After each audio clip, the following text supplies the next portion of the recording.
Leaders with strong and proven academic and administrative credentials, national and international exposure, impeccable integrity, need to invest in leadership and governance, for example. We don't have leadership programs. We don't have teachers program. Lawyers have programs. Do the teachers have a program? The moment you graduate, it is felt that we have learned teaching with the milk of our mother. It doesn't happen so. We need to have a vigorous and active teacher training program also in the country. Do you have leadership program? Corporate houses have leadership program. University heads and educational administrators, do they have leadership program? They don't have. That's the direction in which the government of India, the Ministry of Human Resource Development, is also heading. Those voices also need to be heard. Second is research, for example. Emphasis on basic and fundamental research, emphasis on industry-academia interface, publication and peer-reviewed journals, team-based research, national and international level ecosystem, global alliances for research and research clusters, and then we have many others, for example, technology development for solving social issues, international benchmarking of specialized subjects, departments, and institutions for academic collaboration, periodical regular monitoring for assessment, course correction, and resetting targets. Infrastructure, very important. High quality infrastructure designed to be self-sustaining, digital ICT-enabled classroom. Today, ladies and gentlemen, 1/3 of our population, in contrast to Scandinavian and other countries, is young. English educated young, and it's a population dividends. Are we doing enough? I think the government of India has embarked, but we need to really do more for their own kind of interest in the field of higher education. Funding. We have to rationalize student fee structure. Today the Central University education is almost free. My students pay 5,000 rupees for the whole year for subsidized housing, transport, and infrastructure and Wi-Fi and everything. This needs to change because anything which is given free, no value is attached to that in our own country. In contrast to that, look at the way private sector institutions which do not really shoulder social responsibility. I shoulder Central University systems and public universities, and I'm particularly happy that I have joined a public university, not a private university, which is largely meant for profiteering. And as Dr. Kothari was told by his mother, education should not be sold to the highest bidder. Education should never be commercialized also. Research, I have told you, internationalization. Let me come to internationalization. Today, every street corner boasts a school which is called international school, but which is an apology for an international school. By giving the name and the nomenclature, an institution does not become international. Surely the International Center of Education was truly international. International students, international faculty, international orientation, cosmopolitanism in approach itself are very important. Single window admission and visa policy, very important for attracting study India program, international component of schools. Adequate seats and attractive scholarships must be given. Autonomy in governance, understanding diversity and multiculturalism should be also there. Attractive remuneration should be there for international faculty. Branding institution. Today you find that all, if you look at the American universities, and Makarand is a product of Illinois, for example, Urbana Champaign. Every university is known for certain kinds of disciplines. Caltech is known for one discipline, Columbia is known for comparative literature, and Harvard University is known for certain disciplines. Indian universities must have brand value, and we must concentrate on the areas in which we have expertise. This expertise needs to be put out on the website itself so that it attracts the best of the minds, best of the scholars, best of the teachers all over the world. Now I come to the second part, where we are really lacking. Where we are lacking is the fact that we really lack. We need to go beyond ICT. This is the second part. Here I am speaking as an education. We need to go beyond ICT, infrastructure, physical facilities, etc. Secondly, we need to go beyond technology-driven education, for example. We need to move from analysis to synthesis. We need to go to open book examination to problem-solving approach itself. Then student-centric approach we need to have. Critical thinking and importance of original thinking. Root out the non-performative negative assets itself. Makarand referred to the three principles of education, which goes back to the important essay that you are in your own national education. And that same retraining continues, for example. And if you really look at what he used to say, and it might really appear to be anomalous, but Sri Aurobindo was talking about the necessary discipline. And he was talking about the language which was correct at that time, the need for brahmacharya. And brahmacharya is not just celibacy. Brahmacharya is the whole business of self-control. When you are embarked on the path of learning, whether it's a Gurukul ashram or the modern university system itself, we need to have a new pedagogy in different disciplines.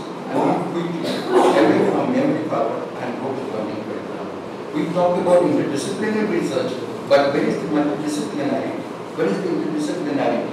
The teachers have become the greatest obstacles on the path of interdisciplinarity because they remain confined hopelessly and tragically and pathetically confined to their own discipline. They must work in the frontier areas of their own discipline, which is in the frontier areas that multidisciplinary approaches can be fruitfully done. Cultural studies can be done. Science schools must read the philosophy of other disciplines. Social sciences must be exposed to the history of science itself.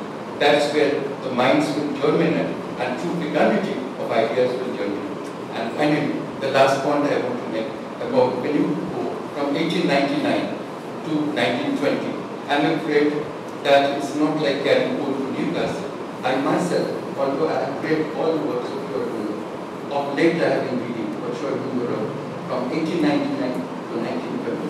And one of the things that Sri Aurobindo talks about will be so much in alignment with some of the finest, most radical modern thinking. He said the instruments of knowledge must be fully discovered. He also says that knowledge teaching by snippets must go. And if teaching by snippets must go, interdisciplinarity and holistic approach and problem-solving approach can be considered. Thank you very much. Thank you so much, Sachi.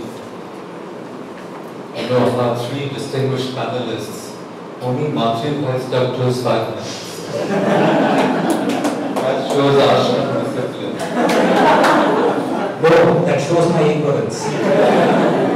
So nice of it. And he also butted in with some nice humor to lighten the atmosphere. And our two distinguished professors spoke for at least 10-12 minutes. So, but I appreciate what Sachi said. I want to go back to one aspect that he mentioned, which is, how Sri Aurobindo, he talks about how Sri Aurobindo, was not only the first principal of National College, which then became Jadavpur University, which was a very different ecosystem, but also how he engaged with this problem, even in his last days, you see, in the bulletin of the physical education, where he actually talks about, as you said, the instruments of knowledge, but also the mind of light, and the whole idea of trying to achieve a higher level of consciousness and transform the body. Yeah, that's what I said, the bulletin of physical education. In his last days, these were some of the last things he wrote. And so, what I'm going to do is do something slightly different, which is that I'm going to ask each of my co-panelists one question each. And Matri Bhai has no time limit. The others, please don't exceed 2 minutes. I'll make up. I think this is a strategy. Maunam Pratyaksha Lakshanam. So if you don't say anything, you're already wise. But anyhow, then I'll throw it to the audience and then I'll give them another chance to come back. So, Matri Bhai, now this is the big question that many others have tried to turn the ideas of the mother Aurobindo into a mass kind of movement. And as far as I know, you can correct me, the only place where they've tried to do this at a larger scale is in Odisha, thanks to some pioneers, Sachidananda Das and other people. And there are many, many Aurobindonian schools in Odisha. And if you go to the dining room, you will see children from these schools. Now, what I want to ask you is, do you think it is possible to replicate free progress, on a mass scale? And let's say it's not possible. Let's say for a moment. You can, of course, say it is possible. Then how are these ideas going to reach the policy makers or the commissions that Sachi spoke of? I mean, is there a complete disjunction between an ideal that we see actually practiced in very few places. And I can tell you, I was associated with Nirambika in Delhi. My own daughter went there, and so many things were done in the name of free progress. You see, which were not free progress. That it was a camouflage for competences. That I'm not talking about any particular institution. Please don't misunderstand me. But I'm just saying that how can we apply these ideas?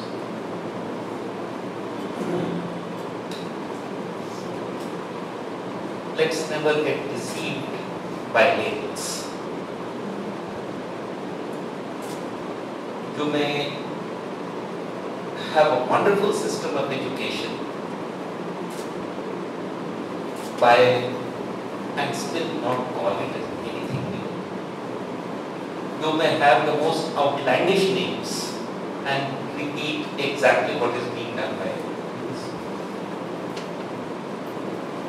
See, it hardly depends on, of course, there is a question of resources, there is all that is there, but probably that is a little secondary in importance.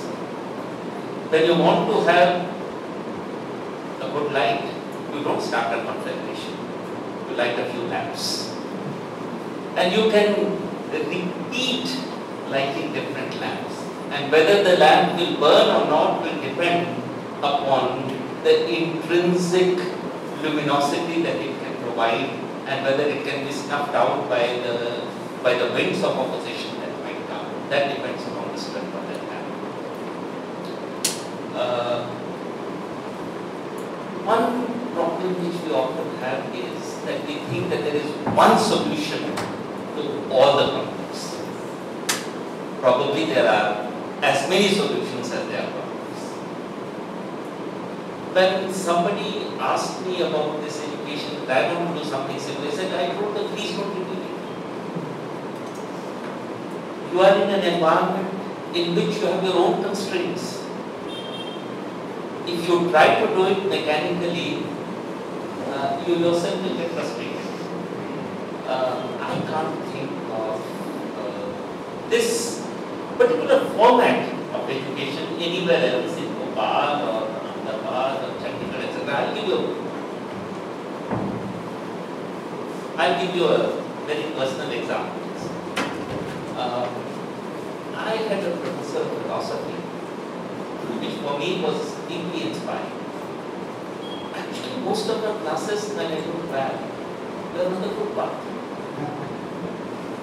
In the sense that that's the only convenient time. Now, this was possible here because there is the total environment of Russia in which this institution there. How can I expect that it is going to happen somewhere else? It's not possible. It's not. Let's say realistic.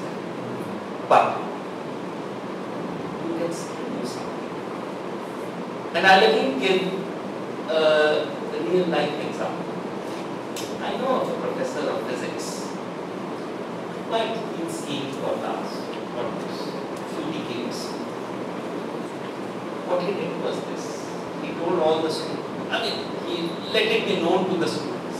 See, you will have to clear an exam, whether you like it or whether you don't like it. I know what's the quality of those exams. I know how people clear exams. Just go ahead and do it. But don't be satisfied with it. I have set up a place, I'm a teacher of physics, I'm a professor of physics, where you can come and actually learn physics. Clear an exam, let it be over, but here come and enjoy physics. And it was such a satisfaction that he expressed that, some of my students I'm going to take to CERN for some of the latest experiments because they have decided. You go on because the circumstances demand that you go on. Don't be satisfied. I still remember the one who designed you may very briefly call it a program, but it's not strictly speaking a program in a conventional sense of physics and chemistry here. He told me, physics and chemistry are not to be taught in a classroom. They have to be taught in a lab. You do it in front of them and ask the child to think what has happened. Of course, he will come sometimes with the most cranky ideas. I always was inspired by a beautiful line from Plato, when he described what's the role of a teacher. He said, a teacher is the midwife of human thought. In other words, the midwife does not give birth to the child, but thank God the midwife is there, then the birth was. This is all that we need to do. We don't need to repeat ditto in the same format, everything everywhere. Circumstances are different, challenges are different, problems are different. All that we do is if we can create the possibility of somebody who can take an initiative, that it is to the extent possible, it is help and sustain. I think at the same object. Thank you so much, Matri. I think you answered that fundamental question, that you cannot mechanically reproduce things. There's no prototype which you can mass produce. It's not an industrial product. It's not a product. Every place, it's more like a boutique. You have to create everything. Anyhow, so now, as I said, I'll throw it to the public and then come back and ask my distinguished colleagues a couple of questions which will allow them to, round up or round off whatever they had started. So, okay, I see 1, 2, 3, okay, and 4. We take 4 questions at a time. Okay, please note your questions, and we will start with you. Yes, Gautam. You want a mic? No, I think my voice is. There is a mic. Jita is providing you a mic. He's used to screaming at us. It's all right.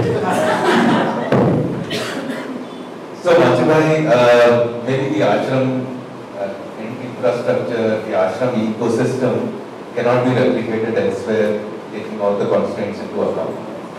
But certainly, the 5 principles of education which are missing completely in what is known as education, which is physical, emotional, mental, psychic and spiritual, can certainly be converted into some form of a syllabus. Today, the only education that our children are getting is mental education, and that too in a very restricted form of subject-specific. I don't want to get into the mechanics of rote or not rote, because there are some schools which are trying to change that. But they are all limited to the extent of a small aspect of mental education.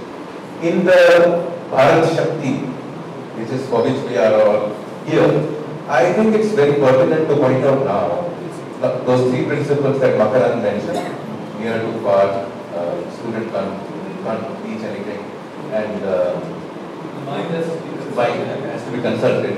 Along with the 5 principles that are completely, it is not in the discourse. Nobody even knows how the importance of this. Students and children, and they become adults, they just go by the motions, and not in a scientific, organized manner. I think we can certainly replicate those parts of education. Thank you, Gautam. I may also request our distinguished members of the audience to make their questions brief. And I'm just repeating what Gautam said by coordinating this session in the morning. And make it a question and make it brief, because we want to hear many voices. Go ahead.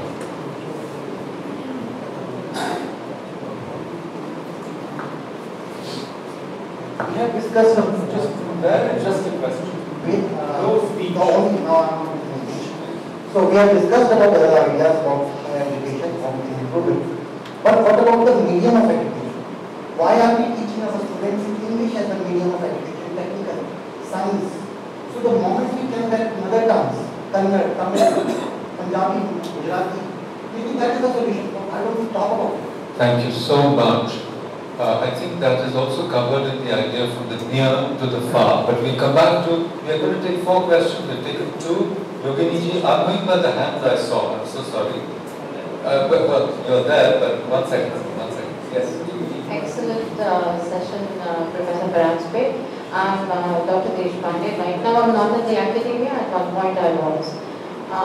What I see in the academic circles, what concerns me sometimes is this aspect of reservations, which either can be in terms of recruitment or when you are inducting students. The question for me, especially for Professor Mohanty, who is in the higher education, is how long or how far should this move? Should it be up to the level of PhD, or should it be up to the level of masters or bachelors? And again, in the recruiting process, in a similar manner, does it affect? Because we also see the this that sometimes it affects the quality of teaching when it comes to recruiting. So how can we control that? And the last question in the first round of the questions. Next round, sir. I've seen your hand. Next round. Hi. So my question is specific to something that I have been very closely involved with the last 3 to 4 months, which is online education. And a bit of research that I've done with learners there and students. A lot of, I see them modulating their own learning styles to suit their own online education. And from curiosity to ambition, fulfilling varied sort of needs that students have. What do you think about that? Thank you. So we have questions thrown open in a public way, but also specifically addressed to people. So one question to Matri, one question to Sachi, and then Professor, you can also say something, then we'll have another round.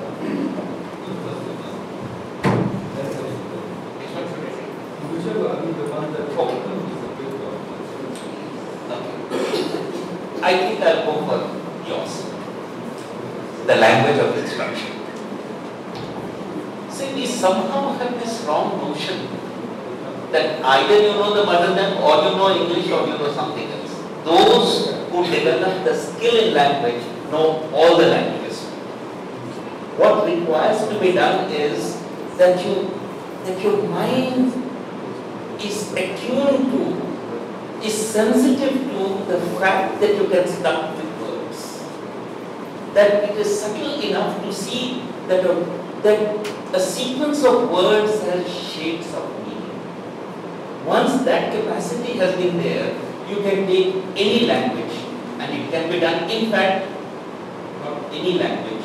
There is a great scholar whom I had once asked this question that there's such a long debate, 2-language formula, 3-language formula. What do you think? He said, why restrict children to 2 or 3? Today is an age of multi-languages. Give them. It hardly matters what's the medium, as long as they have the skill in it. So the mother tongue is something you understand much easier, much faster. But if you try to understand everything in a foreign language, your brain has to first process that, translate that, and then understand it. So the information is not reaching your language or subconscious. And that is something you as scientists should know understand. I should not be telling you. I can say that I have never felt any language very foreign. It's very strange. It's very strange. But I have never felt it. Maybe that's something funny. I do understand what you are saying. Because some of the students have been for their higher studies in masters in education, etc. And one of them was describing to me the pathetic condition when they had to go to some field work in Jharkhand or Chhattisgarh. Right? Now the child is taught in Hindi. But he doesn't speak Hindi. He speaks a language that is a tribal language. And for him, Hindi is as foreign as any. So I do understand your point. The solution is not that he should learn only the tribal language. The solution is that we create an environment in which he is exposed to a multiplicity of languages which he can spontaneously. And today it is possible. Something was not possible. No, that's perfectly okay. That's perfectly okay because, as I said, that would be an idea. Sure. So it's a very good answer because from a kind of master language like English or Spanish, French, etc., to an idiolect. There's a whole range, you know, in which languages function. You know, just this morning somebody was saying they came from Chennai. You know, Ponty Tamil sounds a bit different, etc. So let's suspend this question. There were many other important questions. Please, everyone, we want to hear everyone. Mother tongue, I can't put it facetiously, or actually very seriously, because I have a friend who's the leading linguist, one of the leading linguists in India, and he says English is the auntie tongue, not mother tongue, other tongue, but auntie tongue. Anyhow, such. I want to quickly respond to the three queries. No, go to Gautam. No more language. Now, go to Gautam. About 5 levels: physical, mental, psychic, spiritual, Okay. emotion, vital, psychic. Can we do it in our system? We can do it because I think in certain respects we are not really fair to the proponents of those education who are not present. One of such persons was my late father.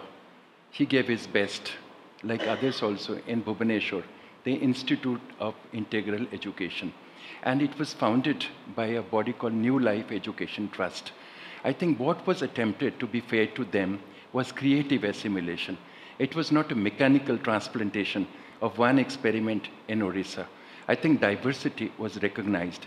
What was missing significantly, and that might have contributed heavily to the lack of success, is that those institutions did not have a community behind it. We must remember that for the success of the Ashram Center of Education, there was a full community behind it. Teachers were sadhaks and sadhikas. They were not commercially paid, for example. That's a huge difference. And then we forgot about our parents, because every teacher, including Namita Di, who is sitting here, were like our surrogate parents. So there are significant differences. And secondly, the refusal of those school management to charge a hefty fee, for example, in the line in which the mother had said. In the absence of that, were there foundations that were really underwriting the cost? There were no foundations. So I think it was a huge battle. And then also with regard to the medium of instruction, for example, Sri Aurobindo says mother tongue should be the medium of instruction. I don't know in what context. Down the line, for example, Indian languages were not the mother tongue here in the ashram. I have to read more. But in those schools, for example, they really followed the precept of the mother and Sri Aurobindo in particular. So today, the whole challenge is how to really attract people who have a great desire to have English medium education. So in other words, it cannot really be fixed in time. It has to evolve in time. I would like to suggest to those managers of the integral schools, they have to change according to time, retain the spirit, but to move according to time. And Makarand, with regard to the two questions, one question at least, reservation, I will not fight shy, because it has to be really responded. Not just because I am a government servant, that I am committed to the SC/ST reservation. In the 3 years that I was there, as a manager of a whole university, I have seen that the enrollment of the SC/ST, particularly even in tribal areas, was pathetically low. And some of the teachers, they were so arrogant, professors in science department, they didn't want to fill up the positions. They said they are no good, they are mediocre. I told them that it is not the right way, because we must give the level playing field for those who have been socially marginalized. I have no opinion to say regarding reservation in jobs. That's not been my jurisdiction. But as far as the university is concerned, I think we must do enough and more for those who have been historically marginalized. Thank you. Thank you very much, Sachi. Professor Raghotham will also address the question. Well, I would like to take the question about the mother tongue first.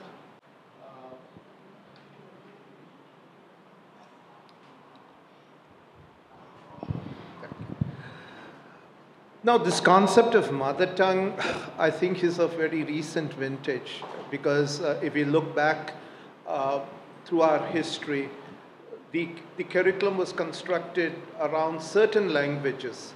If you go back to the curriculum, say, if we are able to recover that layer of history that is completely lost now, I'm just taking you to the universities like Takshashila or Nalanda, and if we are able to reconstruct what was happening in those universities before they finally the sun finally set.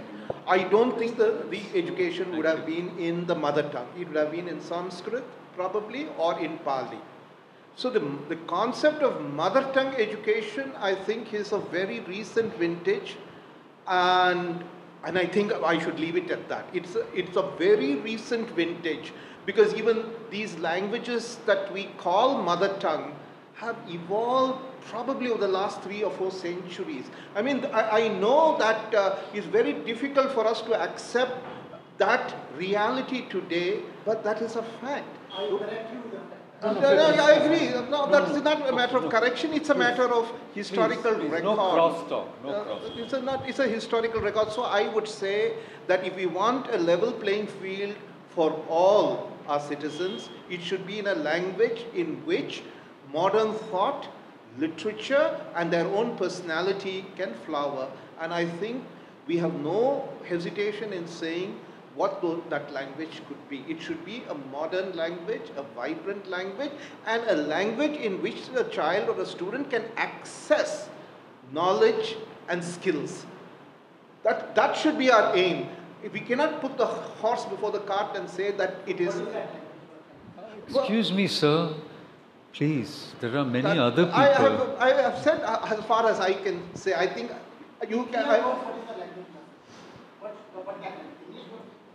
Well, I leave that to your understanding of what I have said. I won't impose it. I've said what is the purpose of the language, and I've also said what is the purpose of education.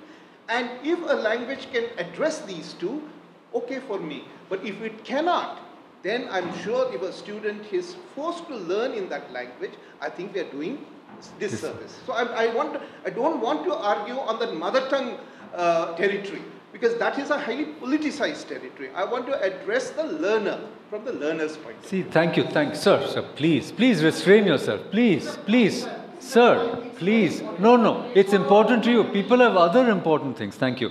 We are going to move to the second round of questions, but I just want to see just a couple of things here which are really important.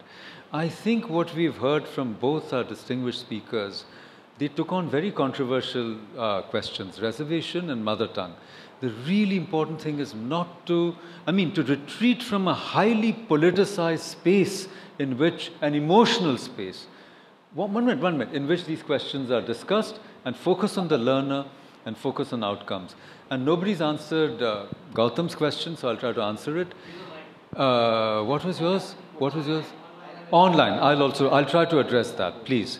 And we'll go to the second round. I just want to say one thing, that it is not true that nobody has tried to address these levels. Many educators try to give you notions of integral education, though the 5-level, as you said, model is very Aurobindonian and the mothers. I fully agree. But you know, there are letters on aesthetic education.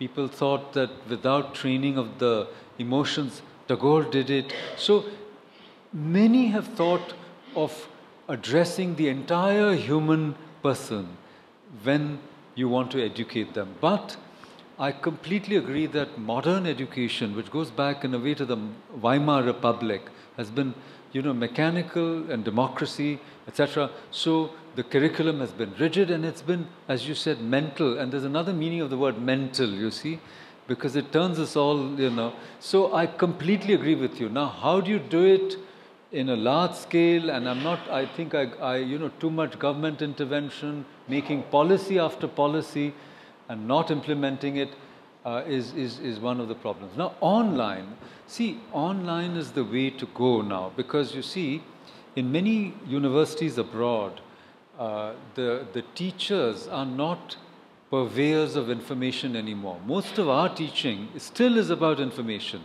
I've taught at an IIT, and a lot of students used to say that we judge a teacher in the first few weeks, depending on whether he's teaching from a textbook or he's telling you something that you can't find. Because if he's teaching from a textbook, we can cram it better than he's giving it to us, because they've mastered the fundas, you see, the bright ones. So obviously, we have to completely rethink, what education is about. It's not about imparting information. You can search online and you could get amazing information. So what else can a teacher do? And that's going back to what Matri bhai said, you have to inspire, you have to, actually, you see, there's things inside a child, those have to come out, which just online can't do. It should complement, etc. Okay, good. So we are going to have a second round of questions, and we'll start with you, sir. You've been the most enthusiastic. Thank you. Why our people going to foreign universities as students and teachers perform better than those of us here in India? Thank you, sir. Thank you. Somdatta ji, who got a PhD from MIT, she'll ask the next question. She's performing quite well, by the way. I think, the fact that you said MIT, I think that, is a predecessor to my question. Is a degree essential to be educated? Why do we identify the capability of an individual by where that person studied, what degree they had? So the difference between being literate and educated, what is the fine line, and if a degree is really essential in today's date and time to be truly educated? That's my question, sir. Thank you. Matri, sir, that's to you. Thank you. You know, Sachi spoke about brand value. See, that's how the commercialization of education functions. But Professor Pandey, Asha Pandey ji. My question is really good, panel. It concerns about Sanskrit education. During the course of pursuing my doctorate, which was on the Rig Veda, I found Sanskrit has such a vast knowledge of everything, be it engineering, be it medicine, be it anything. I mean, you name it and it is there. And during the course of my teaching Sanskrit, in 25 years, I found the number of students was, every year it was decreasing. So, what do we do? I mean, despite of our all efforts of making the department grow, and more number of students come and take interest, all sorts of efforts.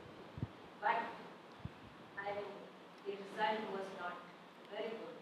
So my real concern is that, and in higher education, what are we doing about Sanskrit education? Thank you, Asha Didi.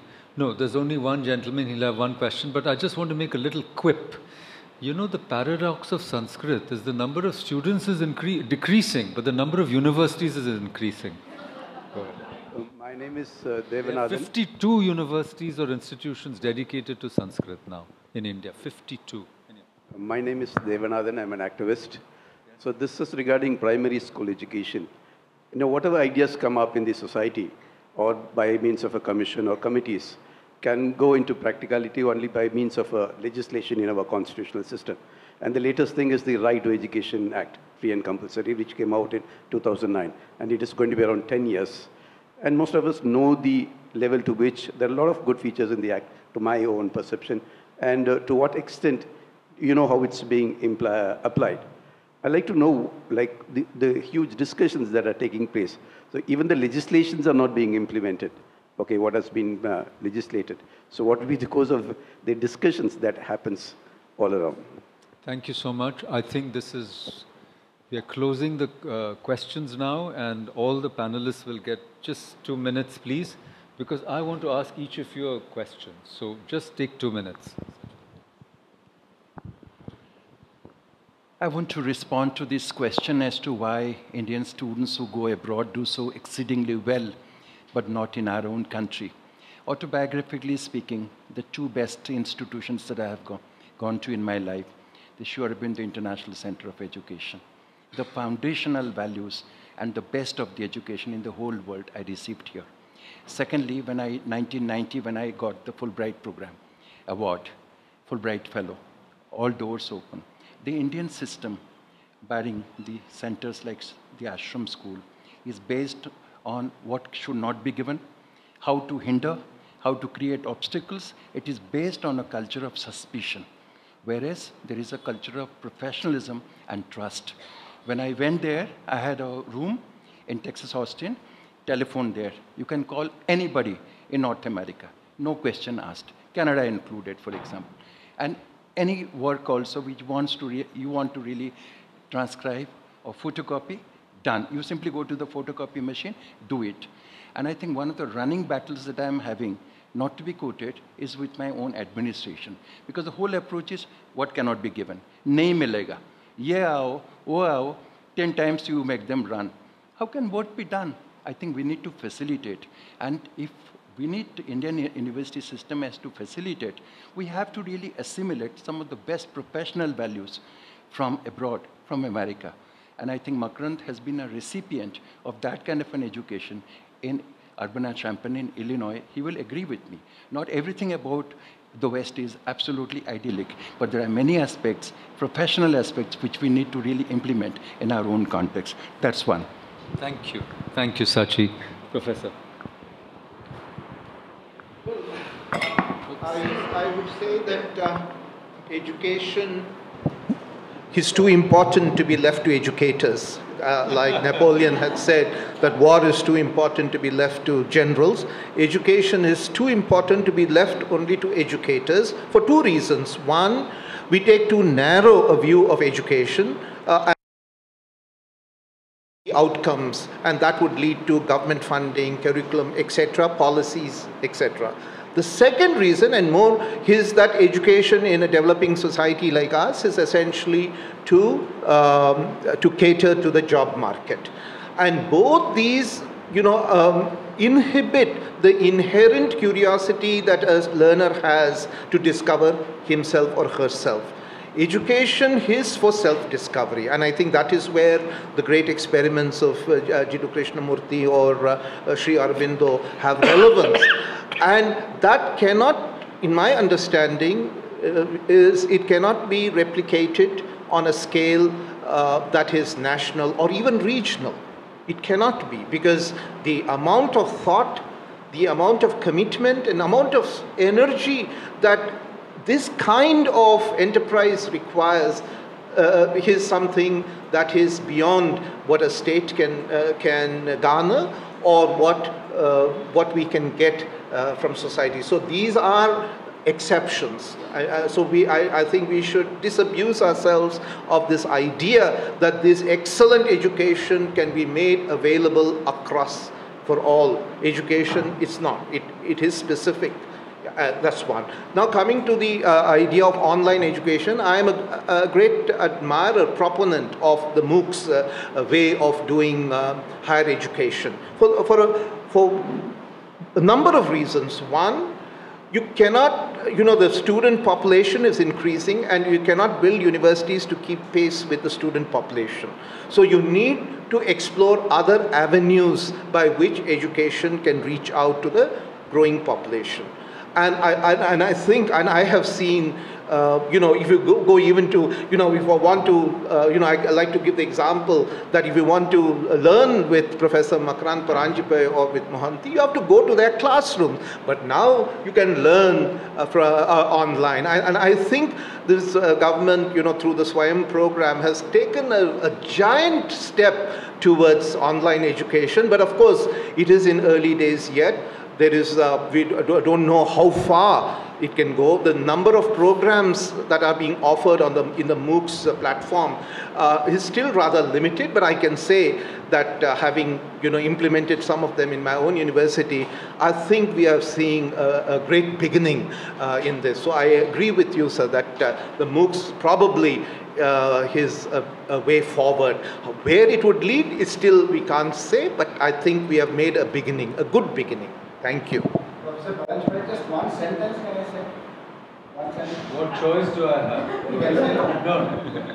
I just wanted to add that the online education completely undoes the problem of reservation. One big problem is solved through online. That's all. Very interesting. You can't say no to him. He's offering the reception this evening. That the quality of online education will be limited only. So that is what we need as teachers. We see that. My question, it wasn't about being against education. It's just, how far do we go and handle it? Reservation, we cannot do anything. your pardon? Oh, it doesn't matter if somebody wants. No. Okay.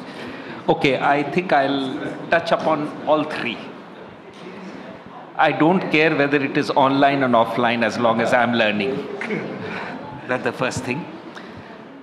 This question of reservation was once asked because our school had a very small component of grant. It was more symbolic. Suddenly the ministry had decided that somebody has to make a presentation. All right, I happened to be there, and so they asked me to.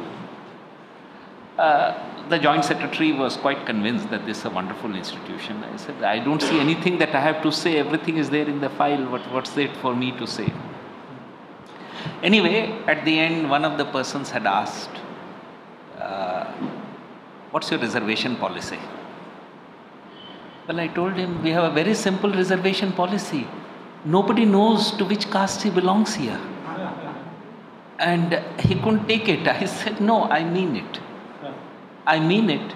And I mean it by giving my own example. I do not know to which one I belong. There is a historic reason why I do not know to which I belong, but that's another matter. So, that's the second one. Coming to Sanskrit, I love this language and I feel sorry for those poor souls who still have to continue their Sanskrit education in many of the universities because of the manner in which it is taught. Some time back, you can look up that essay. It's a very beautiful essay. I Am Sanskrit by Dr. Pratap Bhanu Mehta, where it's very beautifully written, where it says, here is a language where the purpose of language was language itself. Here is a language of double entendre. But what shall I do? It is as if he is Sanskrit who is speaking. Though I am the language of double entendre, what shall I do with minds who can't hold a single idea? And what shall I do? I am the language of liturgy. But what shall I do in a country where gods have been banished by godmen? So, if we teach Sanskrit in a manner in which it should be taught as a living language and not as if it's something that is walking on stilts, I'm sure children would be interested. You have right behind you in the second row somebody, I'm sure that the one, if that person teaches Sanskrit to anybody, yeah, he has not reacted, it's all right. So, that's Richard. So if anybody learns Sanskrit from him, I think the number of students in universities would grow.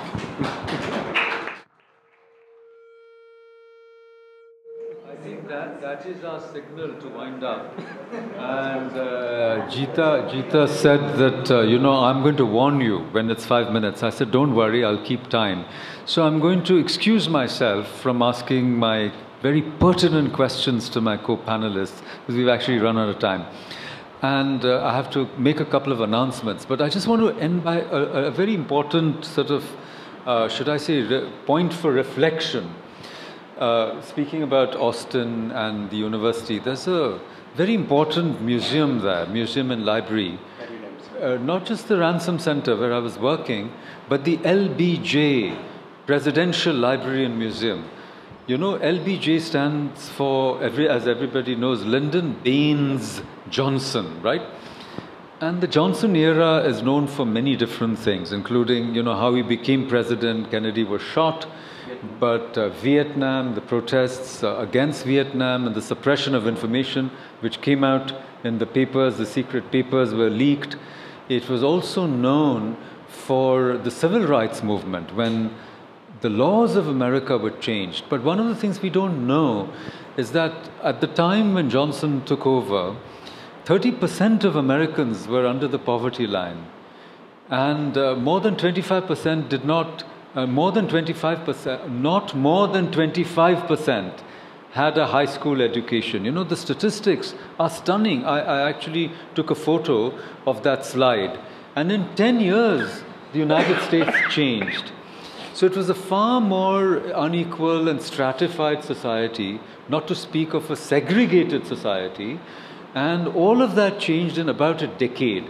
So I'm going back to what you said, Professor. If we have the political will, we can make the transition. So far, for whatever reason, we've not had the political will to make education a priority. We've done legislation, we've hidden behind excuses, but we have to rethink maybe a public-private model with much more accountability. Because, you know, I tried to do once a survey of how much money is spent on primary education by the government. The figures are not available, you know, because it's state-wise. The central government budget is 65,000 crores. UP alone spends twice as much. UP spends 120,000 crores, 1.2 lakh crores. Now you add up 28 states, it's a humongous amount. And what are we getting for it? You give it to the so-called convent schools, they'll give you 10 times the outcomes. I'm just making a point. So there's some terrible thing that has happened where this is just for jobs. People sign, teachers sign and, you know, don't teach. I went to a school in Patna. I went to a school in a village. Sorry, I must change. No, really. So there were no teachers there. So I said, where are the teachers? They said, sir, they're in Patna.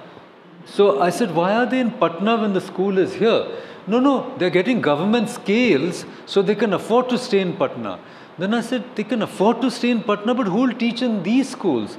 They'll say, no, these children just run about. You know, I'm telling you exactly how it was reported to me.